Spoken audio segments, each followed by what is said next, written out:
Hey guys, कैसे हैं आप लोग। आज से एक न्यू मंगा स्टार्ट कर रहा हूँ। इसका नाम the two face which and the villain crown Prince है। इस कहानी के स्टार्टिंग में एक लड़की अपने बारे में बता रही होती है। मेरा नाम लिलियन है, मैं एक इमोर्टल विच हूँ जो 1000 साल से भी ज्यादा समय से काले पानी के झील में मुझे कैद करके रखा गया है। यह वो बॉडी है जिसमें मैं एंटर करने वाली हूँ। इसका नाम जेनफिल है। यह मेरा मेम्फिस विल्ला है और यह वो आदमी है जिसे मैं अपने प्यार के जाल में फंसाकर शादी करूंगी और उससे बदला लूंगी। क्या आप मेरी बदला लेने की योजना जानना चाहते हैं? वीडियो के स्टार्टिंग एक सुनहरी रात से होती है जहां पर हम एक लड़की को देखते हैं और वह लड़की को कुछ लोगों ने बहुत बुरी तरह से मारे होते हैं और वह लड़की रोते हुए उनसे कहती है, आखिर तुम लोग कौन हो? तुम लोग मुझे मारना क्यों चाहते हो? मुझे मारकर तुम्हें क्या मिलेगा बताओ। और वह बंदे इससे कहते हैं, हम तो सिर्फ आदेश का पालन कर रहे हैं। अगर तुम मरना नहीं चाहती तो हमको मजे दे। जब तक तू हमें खुश करती रहेगी तब तक हम तुझे जिंदा रखेंगे, ठीक है? उनकी यह बात सुनकर वह पूरी तरह से निराश होकर रोते हुए पीछे मुड़कर झील में कूदने ही वाली होती है कि उसे देखकर एक बंदा कहता है, अरे नहीं, वह कूदने वाली है, उसे रोको।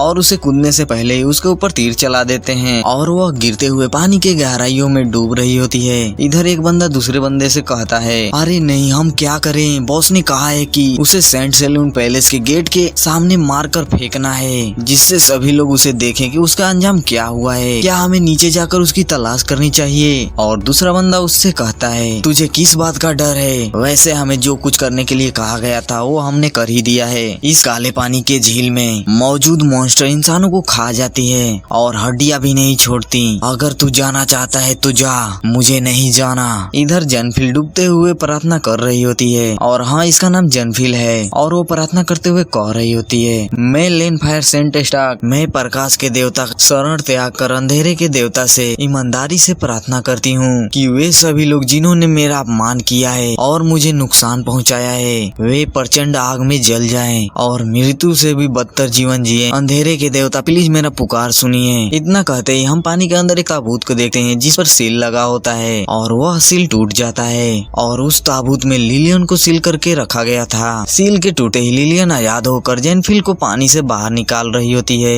और कुछ टाइम के बाद जेनफिल जैसे ही अपनी आंखें खोलती है तो अपने सामने लिलियन को देखकर धीमी आवाज में उससे कहती है, क्या तुम एक चुड़ैल हो? और लिलियन उसे गौर से देखते हुए उससे कहती है, मैं लिलियन सोएदास हूँ, चांद की चुड़ैल। हे लड़की, अंधकार के देवता ने तुम्हारी पुकार सुन ली है, तुम मुझे अपनी इच्छा बताओ। लिलियन को इतने पास देखकर जेनफिल अपने मन ही मन कह रही होती है, यह चांद की चुड़ैल है। नहीं, मैंने कभी इसकी उम्मीद नहीं की थी कि जिस प्रकाश की देवता की मैं जीवन भर पूजा करती आई हूँ और हर किसी के प्रति मैं निस्वार्थ भाव से दयालुता करती आई हूँ, फिर भी मुझे इस तरह का परिणाम मिलेगा, मुझे इसकी कभी उम्मीद नहीं थी। अंत में यह वास्तव में वह काली चुड़ैल है जो मेरी इच्छा पूरी करने जा रही है। वह इतना सोच रही होती है कि उसका कंडीशन भी खराब हो रहा होता है जिससे इसकी धीरे धीरे आंखें बंद हो रही होती है और लिलियन इसको आवाज दे रही होती है जिससे यह खांसते हुए उससे कहती है, मैं अपनी इच्छा बताती हूँ, मेरे लिए आप बदला लीजिए। मैं चाहती हूँ कि जिन लोगों ने मुझे नुकसान पहुँचाया है वे भयानक मौत मरे।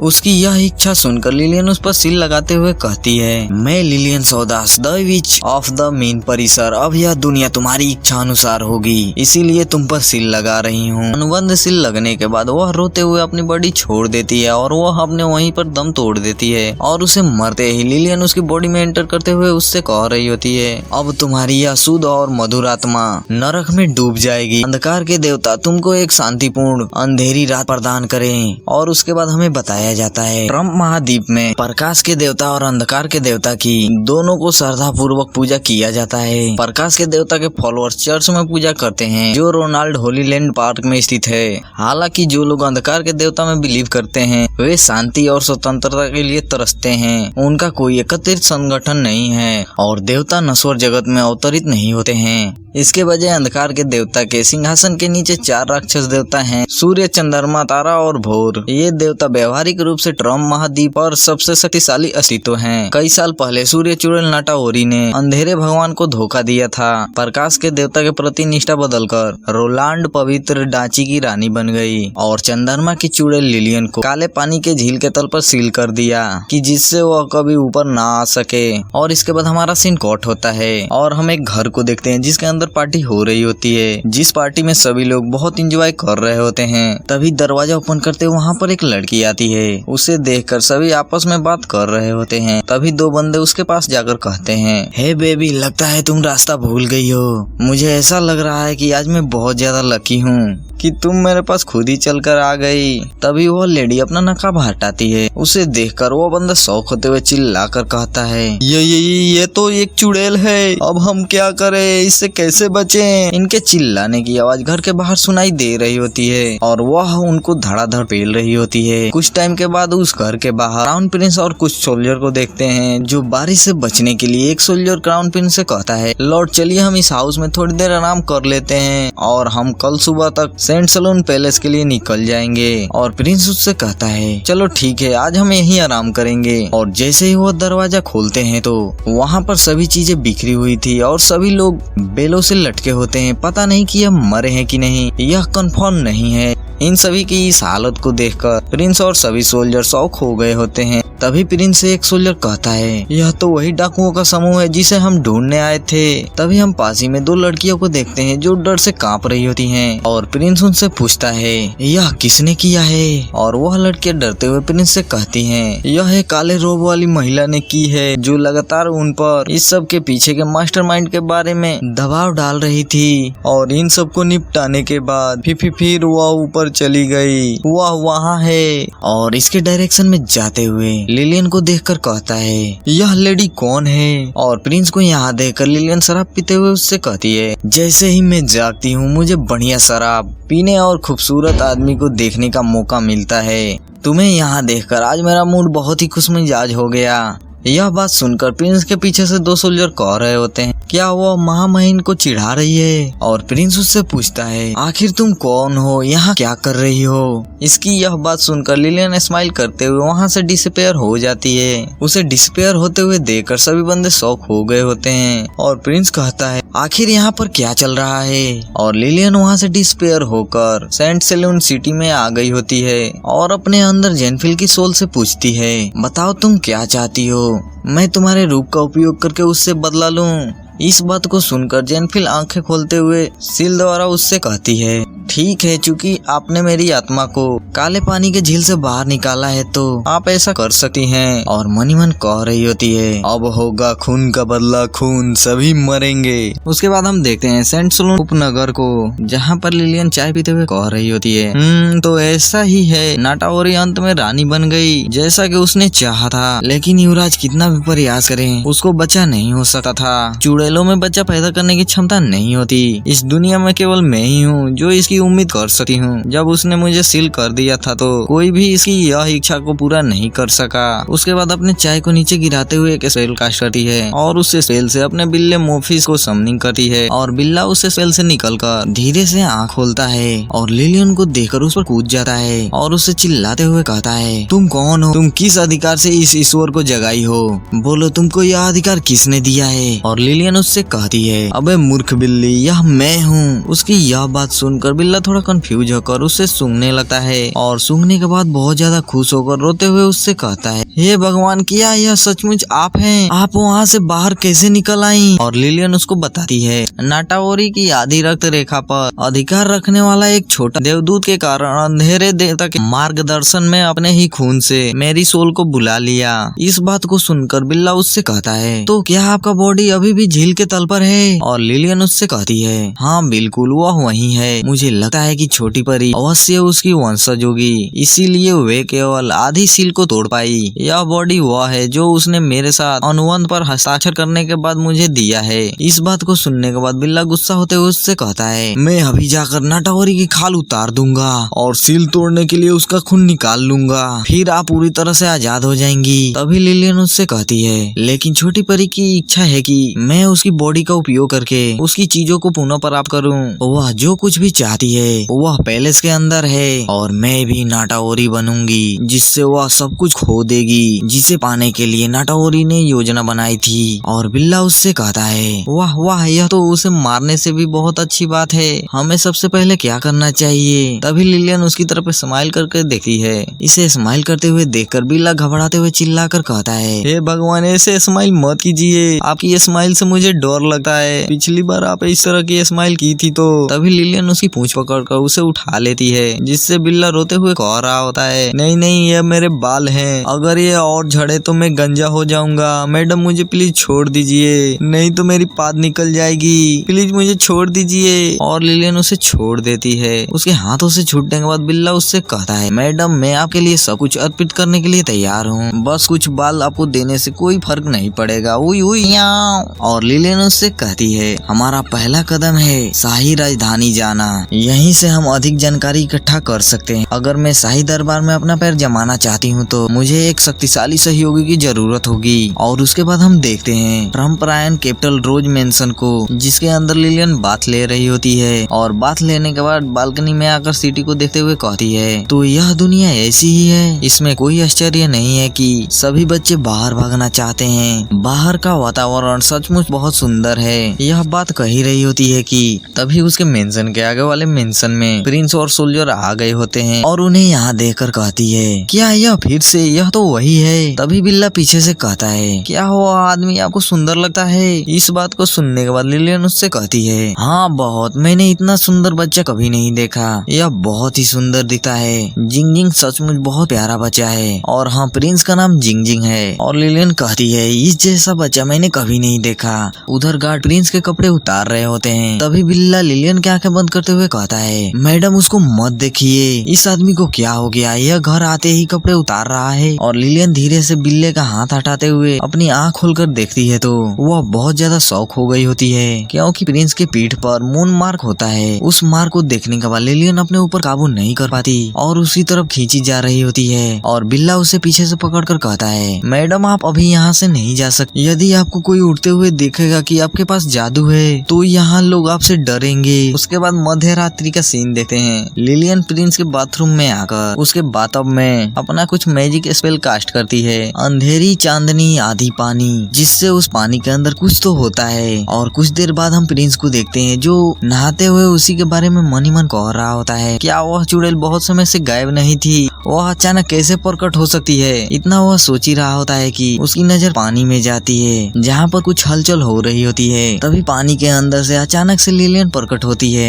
प्रिंस इसको देखकर काफी ज्यादा शौक हो गया होता है और ब्लशिंग करते हुए उससे कहता है, क्या तुम यहाँ क्या कर रही हो? प्रिंस अभी भी लिलियन को जेनफिल समझ रहा है, वह नहीं जानता है कि इसके अंदर लिलियन है। और लिलियन एक्टिंग करते हुए उससे चिपक कर कहती है, जिंग जिंग। इसी के साथ एपिसोड नंबर 2 खत्म होते हुए चलिए मिलते हैं नेक्स्ट चैप्टर में। अगर यह एपिसोड आपको पसंद आए तो लाइक करके चैनल को सब्सक्राइब ना भूलिए, ताकि हम इसका नेक्स्ट चैप्टर जल्दी लाएं। प्लीज अपना प्यार और सपोर्ट दिखाइए, और हाँ नेक्स्ट चैप्टर के लिए जल्दी कमेंट कर दीजिए। तो हे गाइस, कैसे हैं आप लोग? The two face which and the villain crown Prince का एपिसोड नंबर 3 वहीं से शुरुआत होता है जहाँ से पिछले एपिसोड खत्म हुआ था। पिछले एपिसोड में हमने देखा था कि लिलियन प्रिंस के बाथटब में अचानक से प्रकट होकर उससे चिपक रही होती है। उससे देखकर वहाँ पर प्रिंस बहुत ज्यादा शौक हो गया था। अब आगे हम देखते हैं कि प्रिंस 2 सोल्जर को बुलाकर लिलियन को बाहर फेंकने के लिए कहता है, और वह सोल्जर लिलियन को ले जाते हुए कहते हैं, तुम पागल लड़की इस मेंशन में कैसे आई हो? बहुत सी महिलाएं महामहिम के बिस्तर पर चढ़ने की कोशिश करती हैं, यदि तुम भी इस तरह का व्यवहार करोगी तो हम भी नम्र नहीं रहेंगे। इतना कहने के बाद वो सोल्जर उसे बाहर फेंक देते हैं और लिलियन शौक होते हुए मन ही मन कहती है, आखिर प्रिंस मुझे क्यों नहीं पहचान रहा है? तभी बिल्ला उसे संभालते हुए कहता है, यह आपके वर्तमान रूप के कारण ही हुआ है, अगर आप वास्तव में वही हैं तो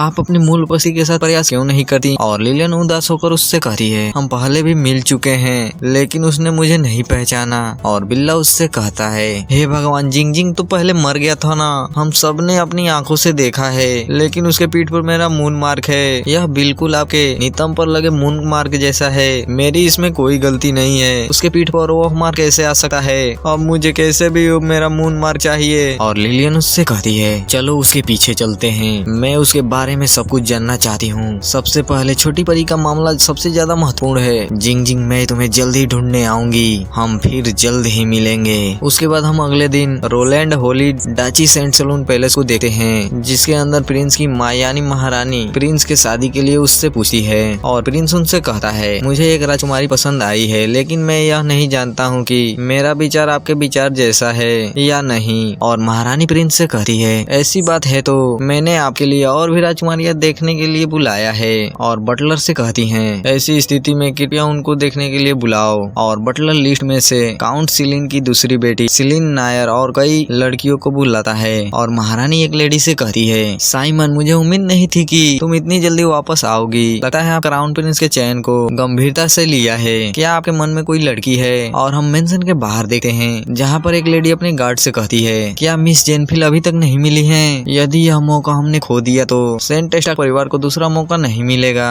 तभी गार्ड उससे कहता है, हम जिन लोगों को जानते हैं वे सब उनको ढूंढ रहे हैं, लेकिन उस लड़की का कोई पता नहीं चल रहा है। तभी एक लड़की आते हुए उससे कहती है, मैडम चलो चलते हैं पैलेस के अंदर। और इस लड़की का नाम लुइस है। यह भी जेनफिल की चचेरी बहन है। और वह लेडी लुइस से कहती है, मुझे डर है कि महामहिम युवराज एक पतनशील कुलीन बेटी का चयन नहीं करेंगे। वे केवल लेनफायर सेंट स्टार्क परिवार की सबसे बड़ी बेटी ही उसके योग्य है। और लुइस उससे कहती है, हालांकि मेरे पिता ड्यूक सेंट स्टार्क के चचेरे भाई मात्र हैं, फिर भी वह परिवार के सदस्य हैं। इसके अलावा जब मैं 12 वर्ष की थी तब से मुझे क्राउन प्रिंस की सेवा करने के लिए सेंट सेलेन पैलेस में मेरे प्रवेश करने की व्यवस्था की गई है। हमने बहुत पहले ही एक दूसरे को गुप्त रूप से वादा किया था, उससे किसी और में कोई दिलचस्पी नहीं होगी। अन्यथा आपको क्या लगता है उनकी पिछली 2 प्रिंसेस की मृत्यु कैसे हुई? तभी लेडी उससे कहती है, लेकिन तुम अपना दावा साबित नहीं कर सकती हो। इस बात को सुनने के बाद लुइस उससे कहती है, लेकिन अब आपके पास कोई और विकल्प नहीं है। क्या आप यह मौका किसी अन्य परिवार को देंगी या मुझे प्रयास करने देंगी? मुझे एक मौका दीजिए, मैं प्रिंस को अपना बना लूंगी। तभी उनकी नजर एक लेडी पर पड़ती है जिसे देखकर वो शौक होते हुए कहती है, यह तो लॉर्ड फेमेल की बेटी है, क्लैरेटिन फेमन, यह भी यहाँ आई है। उसके बाद वह लेडी लुइस से कहती है, तुम अब भूल जाओ, तुम एक अच्छी लड़की हो। तुम अपने शब्दों और कार्यों पर ध्यान दो और सेंट स्टार्क परिवार के लिए परेशानी का कारण मत बनो। इस बात को सुनने के बाद लुइस मन ही मन कहती है, तुम चिंता मत करो, अब से सेंट स्टार्क परिवार का सम्मान मेरे कंधों पर है। ड्यूक सेंट स्टार्क की बेटी लेनफायर स्टार्क। उसके बाद हम पैलेस के अंदर लुइस को जाते हुए देखते हैं। इसको देखकर सभी लड़कियां आपस में बातें कर रही होती हैं। तभी एक लेडी कहती है, पिछली दोनों राजकुमारियां रहस्यमय तरीकों से मर गयी। मुझे आश्चर्य है कि अब जो नई राजकुमारी बनेगी वह कितने समय तक जीवित रह पाएगी। और उसके पास ही वाली लड़की कहती है, मैंने सुना है कि मिस लेनफायर ड्यूक स्टार्क की आंखों की तारा है। और हाँ, यह लेनफायर जेनफिल को कह रहे हैं, लेकिन हम जेनफिल या लेनफायर कहें आप समझ जाइएगा कि बात लिलियन की हो रही है। चलिए कहानी में आगे बढ़ते हैं। और वो लड़की कहती है, मेरी चाची एक बार उनकी संपत्ति देखने गई थी। और दूसरी लेडी कहती है, उस लड़की की माँ की युवावस्था में ही मृत्यु हो गई थी, फिर भी उसका पालन पोषण और चरित्र दोनों ही दोष रहित है। और उसकी सुंदरता सबसे सुंदर गुलाबों को भी मात देती है। वह और महारानी एक ही परिवार से हैं, इसीलिए यह युवराज राजकुमारी निश्चित रूप से वही होगी। और दूसरी लेडी उससे कहती है, अफसोस की बात है कि वह शैतानों के हाथे पकड़ी गई। मुझे आश्चर्य है कि वो कब तक जीवित रहेगी। इधर लुइस महारानी को ग्रीट करते हुए कहती है, महामहिम महारानी और प्रिंस को शुभ दिन। और महारानी उससे कहती है, लुइस बताओ लेनफायर यहाँ क्यों नहीं आई है? और लुइस महारानी से कहती है, महारानी लेनफायर कल अचानक से बीमार पड़ गई और भोज में शामिल नहीं हो सकी, इसीलिए उसने कहा है कि मैं उसकी जगह आकर चयन भोज में शामिल हो जाऊं। तभी इधर प्रिंस महारानी से कहता है, महारानी लुइस ने कई वर्षों तक मेरी सेवा की है और हमारी भावनाएं गहरी है। यह बहुत ही प्यारी है। यह वही लड़की है जिसे मैंने चुना है। और महारानी उससे कहती है, क्या आप इस बात पर पुनः विचार नहीं करेंगे? दरअसल हैसियत और दिखावे को देखते हुए क्राउन प्रिंसेस बनने के लायक लेनफायर ही है। इस बात को सुनने के बाद प्रिंस उससे कहता है, मैं लेनफायर से कभी नहीं मिला हूँ, लेकिन लुइस मेरे लिए सही लड़की है। तभी इधर से लुइस कहती है, महारानी मैं हाल ही में आपकी और सम्राट की कहानी पढ़ रही थी। मैं भी आपकी तरह एक उत्कृष्ट महारानी बनने के लिए कड़ी मेहनत करूंगी और मैं पूरे दिल से और लगन से महामहिम युवराज को सम्मान और प्रेम करूंगी।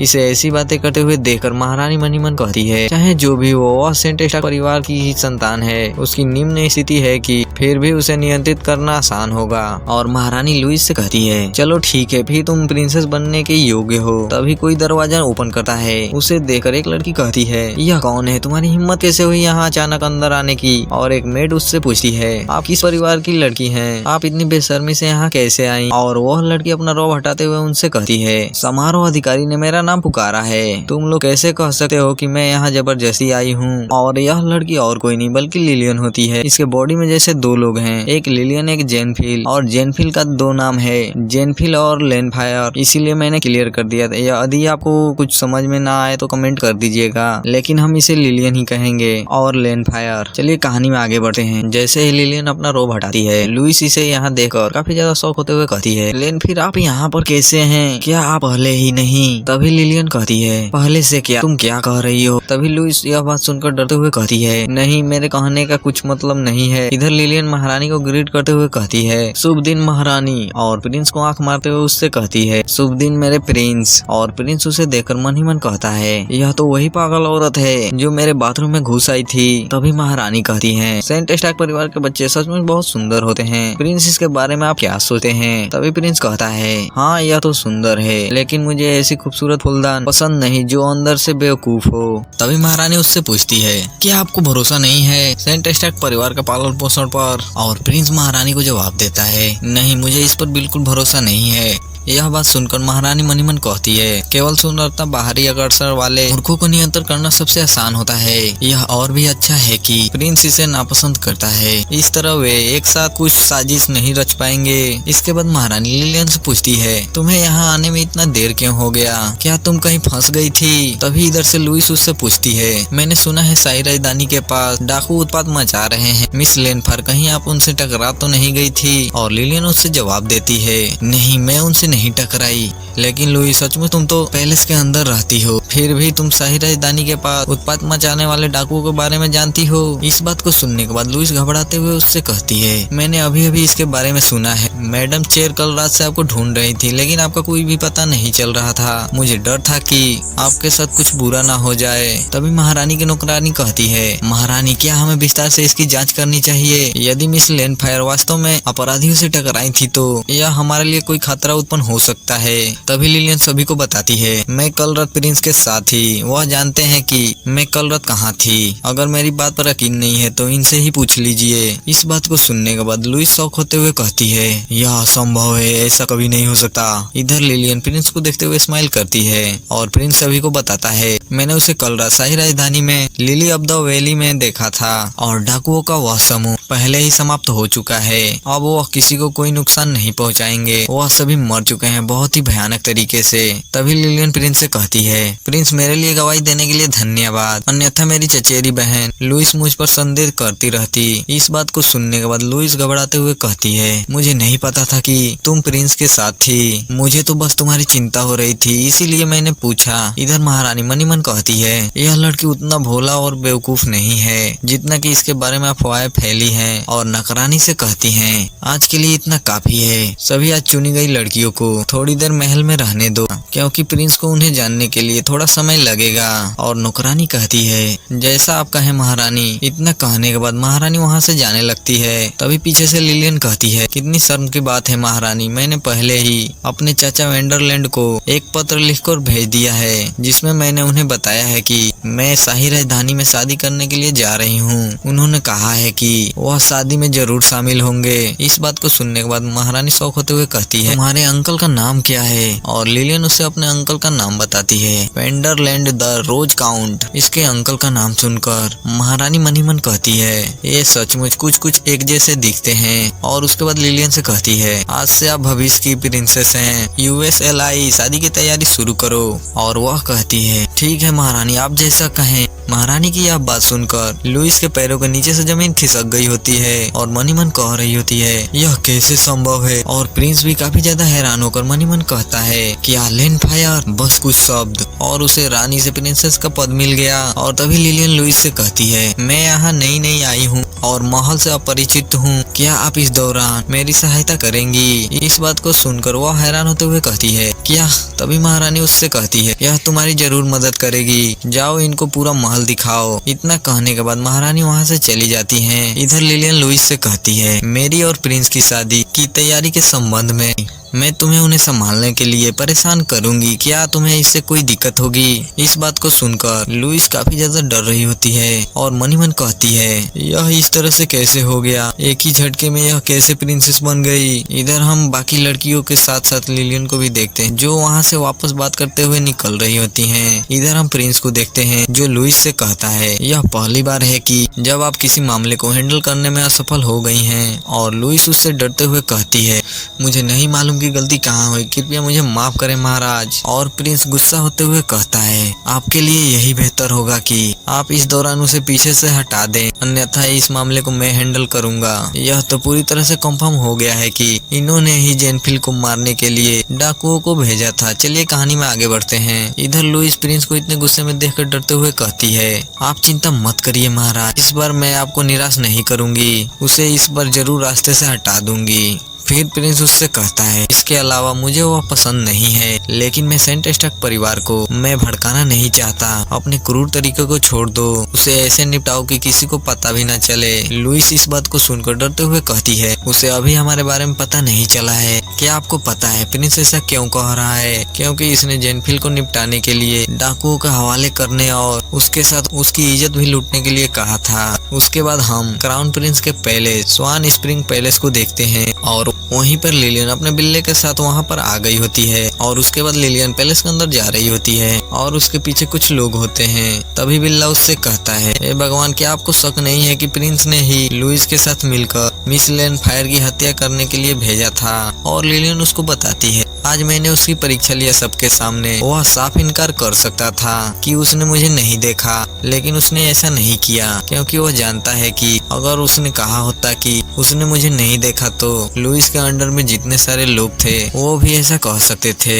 मुझे लगता है कि मैं वास्तव में बेंड्रिस द्वारा किडनैप कर ली गई थी। मेरे जिंगजिंग ने मुझे निराश नहीं किया है। इसको ऐसा लग रहा है कि जेनफिल को निपटाने में प्रिंस का हाथ नहीं है, लेकिन हम लोग जानते हैं कि प्रिंस कितना कमीना है। चलिए आगे देखते हैं। लिलियन के सामने इस पैलेस की नौकरानी ग्रीट करते हुए कहती हैं आपका स्वागत है मिस लैंडफायर। हालांकि जो कोई भी महामहिम के पैलेस में प्रवेश करता है उसे सख्त निरीक्षण से गुजरना पड़ता है। कृपया अपना सारा सामान खोल दीजिए। और इन सब को देखकर बिल्ला लिलियन से टेलीपैथी की मदद से कहता है मैडम, यहाँ पर इतने परेशान करने वाले लोग क्यों हैं? इसी के साथ एपिसोड नंबर 4 खत्म होते हुए चलिए मिलते हैं नेक्स्ट चैप्टर में। और इसका इतना ही चैप्टर अभी तक आया है। जैसे ही नेक्स्ट चैप्टर आएगा वैसे ही हम एक्सप्लेन कर देंगे। आप प्लीज वीडियो को लाइक करके चैनल को सब्सक्राइब कर लीजिए और एक प्यारा सा कमेंट कर दीजिए ताकि हमें ऐसी वीडियो बनाने में मजा आए। तब तक हम कोई दूसरा मंगा एक्सप्लेन करते हैं। चलिए बाय बाय।